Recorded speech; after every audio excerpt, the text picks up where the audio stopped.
Welcome back. Alright, so today I'm going to show you how to rehydrate a dehydrated sourdough starter. Okay, so I have my main starter, Abraham. I've dehydrated just a small portion of them just in case situations. So I'm going to take about 2 tablespoons or so and just a little bit of warm water. I'm talking about a very minimum, just to rehydrate those 2 teaspoons, or I think that's a tablespoon, 2 tablespoons of dehydrated starter that we just put into this jar. When I say warm water, I mean like baby bottle warm, not too hot that it will kill the starter, but just warm enough to wake up that yeast and get it going.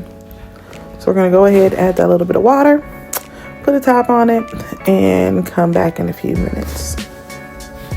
Maybe I should have prefaced this with I'm not weighing anything. I know a lot of sourdough starter videos, you see people bust out the kitchen scale and they're weighing all of their ingredients. Listen, I ain't got time for that. I don't have that to do. I honestly don't believe that my foremothers or ancestors were busting out scales and weighing anything. Okay, so after a little while, we come back. You see it's pretty much absorbed most of the water that we've added to this. I'm going to go ahead and do a feeding on this now. I'm going to take 1/4 cup of flour. Please make sure that your flour is unbleached. Do not use bleached flour. It will kill your starter. Look at me trying to figure out what measuring cups I have. And yes, I do have on gloves because my nails are not done and you guys aren't going to come for me. Nevertheless, later on in this video, you'll see the gloves are off. I'm like, listen, I don't have time for it. Most of the time when I'm in the middle of a project, I'm looking a hot mess. I try to, put on a little lipstick for you guys, get cute sometimes. And when I'm in my kitchen, I'm working. But yeah, so I went ahead, I added 1/4 cup of unbleached flour. Now, when it comes to my water, this is again, warm water, baby bottle warm. I'm not focusing too much attention on how much water, whether it's 1/4 cup. I'm not doing 1v1, not at all. What I'm looking for is consistency. So when I say consistency, I like a thick pancake batter. I'll just say batter consistency. So you just add a little bit of water at a time. You'll see me scraping down the sides, just so I can have a good idea of exactly how much starter I have in the glass. Now, some people, you will see they'll use a rubber band, a ribbon, something to use as an indicator to measure how much their starter has risen. I like those little lines that are on the side of these mason jars. I usually count what line I'm at, when I do a feeding. So I'm going to go ahead and I'm going to leave this. What I'm going to do for the next few days is I'm going to feed twice a day, just to get them, awake. It's just like a man, you want to wake them up, you got to feed them. You got to feed this starter. Go ahead, cover it. I use a coffee liner and the ring to my mason jar. Set it to the side, set it in a warm place. I will say this, your starter is really, like the activity of your starter is really going to be contingent on the temperature in the house. This is later on that day. You'll see we had not too much growth, no bubbles. I don't know, you can't really see on this video, but I have maybe 1 or 2 bubbles in there. He's not all the way awake yet, but this is day 2 the next morning. Again, your starter activity is going to depend a lot on the temp of your house. I keep my house really, really cold. Like, it was probably 59 degrees in my house this morning. We like to keep a cold house. Okay, so the morning of day 2, not too much activity. We had a little sludge on top. Don't worry about the sludge. That's just a byproduct of the actual sourdough. It actually, if you leave it in there, it'll make the sourdough just a little bit more sour. You can also drain it off or pour it off. I don't. I just mix it in. We like the taste of sourdough. I'm not discarding. I should have said that as well too. I'm just going to feed.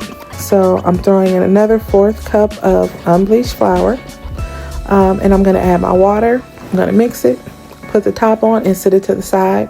I'm going to repeat that again in the evening.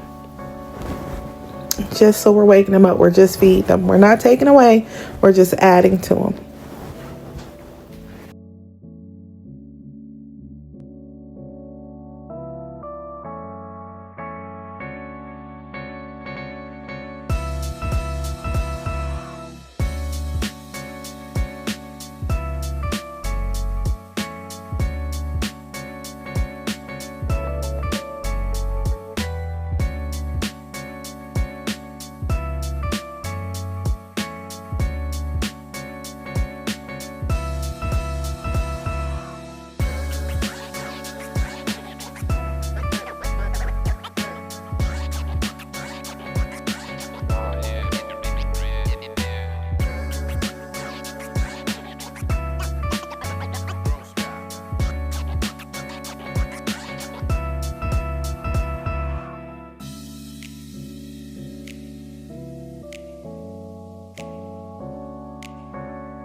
Okay, so here we are, the evening of day 2. We have a little bit of activity. Yay! He's rolling over. We have a little bit of bubbles. Again, we're going to continue what we did earlier. We're going to feed again. We're not taking away. We're just adding to. So 1/4 cup of flour, and then we'll add water. All right, so we're on day 3. We have a little bit of activity like we did on day 2, some bubbles on the top. We're going to go ahead and continue with our same schedule.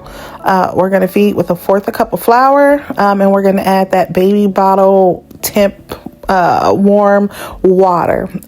We don't want our starter very thin, and we don't want it too thick, right? It's like eating a steak with not having anything to drink.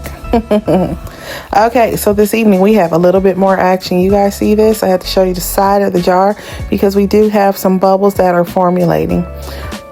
He is waking up and I am loving it. Now, I'm using unbleached flour. You can use wheat flour, rye flour. Starters absolutely love that flour, but flour is very expensive nowadays. So you do what your pockets allow you to do. Unbleached flour on its own is very expensive. All right, so listen, look at this. Day 4, we are up. We have action. We have bubbles. You can bake with this. Look at that. The thickness. Now today I'm going to discard today, and I'm going to feed because he is awake. Now you could take that discard. There are a million discard recipes online that you can make just about anything with. Cookies, anything that needs leavening in it, you can bake with this. I don't have time to bake today, so I'm just going to go ahead and I'm going to discard this. Yeah, we have a little bit of bubbles. I'm going to show you guys something on day 5 as well too. The difference between unbleached flour and wheat flour. So this is the evening of day 4. Like we had this thing rose all the way up, honey. I discarded almost all of it. And I fed with 1 cup of flour that day, 1 cup of flour and water. And we had some rising. Look at that. Look at all those bubbles. He is wide awake and ready to go to work. Again, you can bake with this right now. The way my schedule works out during the week, I really don't have time to bake. I do most of my baking on the weekend. But he is definitely awake and active.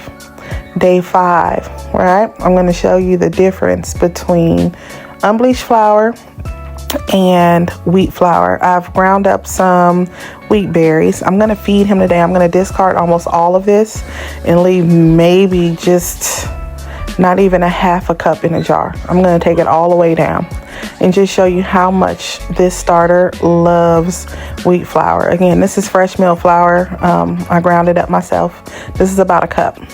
All right. So we're going to go ahead and feed, and I'm going to show you just after a few hours how active this starter gets with this fresh mill flour. It is insane. He loves this stuff. Yes, the gloves are off. Don't come for me. I don't have my nails done, but I will get them done. Don't worry. I'll do them. I'll get to it. Life be life, and sometimes I don't have time for a lot nowadays, and we have gardening season, spring coming up on us, so I have a lot that I'm trying to get together. But I wanted to drop this video really quick for you guys. Yeah, I hope you guys are enjoying this and you guys are able to take something from it, whether you're starting a new starter or you've gotten some dehydrated starter from somebody. I hope this video helps you. It doesn't have to be as hard as some of these people online make it out to be. Literally, I haven't weighed anything. Oh, I didn't get it all mixed up. I'm also working on another way to get, well, technically it wouldn't be sourdough, but just an easier process with the same result, an easier process, less expensive process, because again, this flour can be expensive. So as soon as I master that and get all of the kinks ironed out, I'll make a video for you guys. Okay, so we have about a cup in there. I went ahead and I fed with fresh milk flour. Now you guys will be able to see the difference between the unbleached flour and the wheat flour. Look at that. After 3 hours, look at all those air bubbles. He definitely loves wheat flour over the unbleached. But until next time, see y'all later.